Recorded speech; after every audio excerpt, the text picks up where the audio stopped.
Baik, selanjutnya untuk berserikat dalam berkorban. Ahli fikih sepakat bahwa domba dan biri-biri tidak diperbolehkan berkorban dengannya kecuali dari satu orang saja.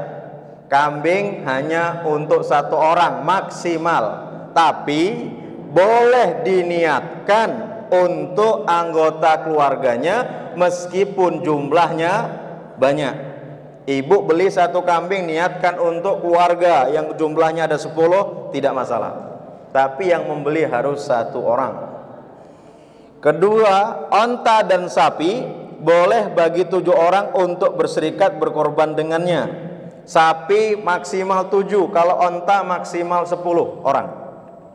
Nah, maka muncul di sini, bagaimana kalau di sekolah itu ada anak-anak arisan kurban, yang jumlahnya anak-anak itu masih misalnya 500 itu ya. Kebelilah satu sapi. Itu bagaimana? Kayak juga di sebuah masjid saya ditanya, Ustadz, kami itu ada arisan kurban. Jumlahnya 90 orang. Setiap tahunnya keluar 4 sapi. Kira-kira sah enggak kurban arisan kami ini? Saat itu saya tanya, 4 sapi itu diniatkan untuk 90 orang atau 28 orang? Karena 4 sapi kali 7 ya, 28. Jawabannya, kami niatkan untuk 90 orang. Kata saya, tidak sah. Terus bagaimana? Aturannya sapi maksimal cuma 7 orang diangkatnya. Terus bagaimana biar arisan kita tetap berjalan dan sah kurbannya? Setiap tahun kalau keluar 4, silahkan akadkan untuk 28 orang pertama.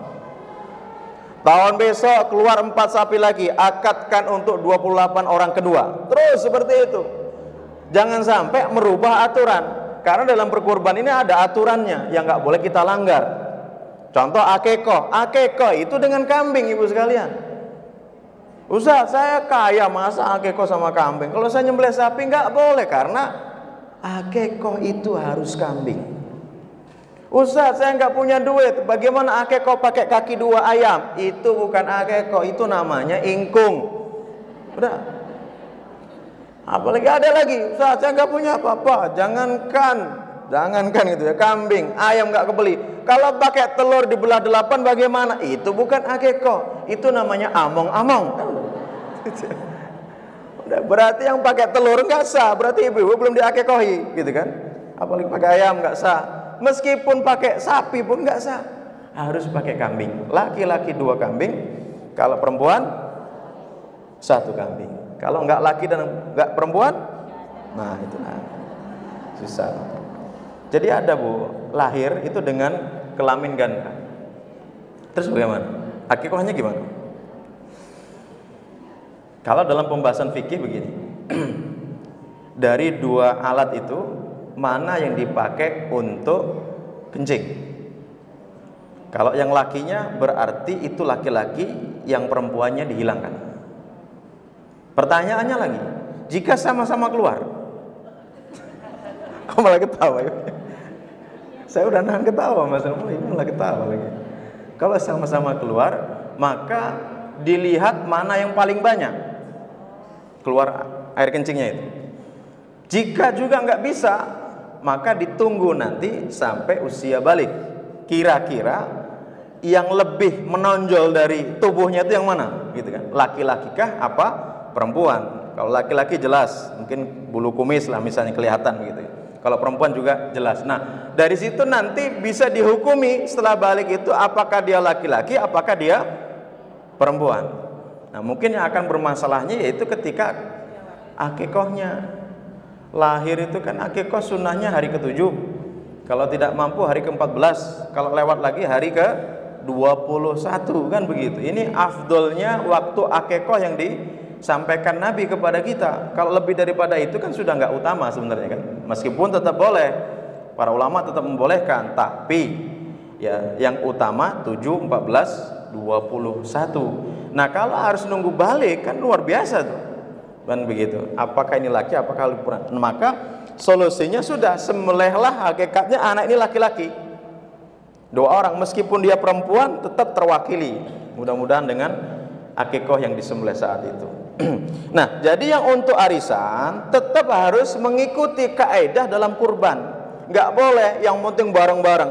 Termasuk kurban-kurban yang dari perusahaan, dari kantor gitu kan. Itu semakin sulit juga itu.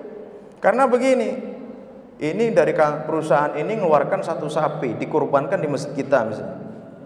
Nah, sedangkan satu sapi ini kan maksimal 7 orang. Kalau atas nama perusahaan gimana? Maka kurban itu kewajiban bukan kepada perusahaan, tapi kepada individu kita masing-masing. Seperti itu. Kalau memang perusahaan ingin memfasilitasi kurban, silahkan uang itu kasihkan, hibahkan saja kepada karyawan-karyawan itu. Nah, silahkan kalian kurban-kurbanlah, kan begitu. Itu baru pas. Tapi jika langsung diakumulasi dalam bentuk kebijakan atas nama pimpinan, ini kita berkorban dengan 2 sapi. Jumlah karyawannya berapa, Pak? 200 orang. Waduh. 2 sapi 200 orang gimana itu? Nah, yang seperti ini juga tidak pas.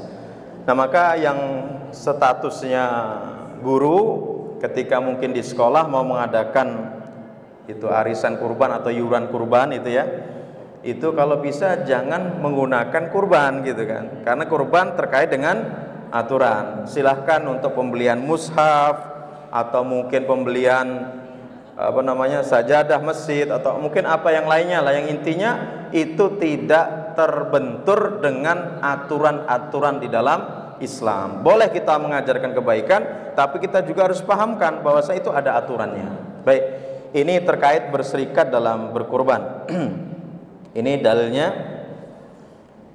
kami berkorban bersama Rasulullah SAW di Hudaybiyah dengan seekor onta dari 7 orang yang berserikat, begitu juga sapi. Jadi onta dan sapi itu dari 7 orang. Bagaimana hukumnya kurban online? Ya. Karena di harga lebih murah, bagaimana hukumnya kurban dengan? Oke. Yang seperti itu tinggal ibu sekalian pahami dulu, paham tidak siapa orang-orang yang bertanggung jawab. Kan biasanya kan ada nomor yang tercantum atau dan sebagainya, di cross check dulu. Jangan mentang-mentang lebih murah, lebih ini, tapi ternyata misalnya nih Bu ya, kalau ada penggalangan dana melalui situs-situs tertentu, itu ternyata uang kita kan tidak masuk semuanya. Ada potongan untuk biaya operasional daripada website atau apa yang ada itu kan gitu kan. Nah, artinya seperti itu perlu ditanyakan. Ini kalau misalnya saya transfer nih duit seharga nominal hewan yang seperti itu, bagaimana pelaksanaannya dan di mana, itu perlu ditanyakan. Itu perlu ditanyakan. Dan menurut saya lebih pasnya real sajalah, ke masjid terdekat atau musola terdekat, atau memang ada panitia-panitia di kampung, itu lebih real. Bagaimana hukumnya kurban dengan 1 sapi, 1 orang kepala keluarga? Oh, boleh Bu, silakan. Bila perlu 1 orang bisa 50 sapi. Kayak di Jawa Timur itu 1 orang sapinya saja 400, kambingnya kalau tidak salah 2000 kambing. Jadi 1 lapangan tuh punya 1 orang. Memang miliarder betul itu. Masya Allah itu. Silahkan.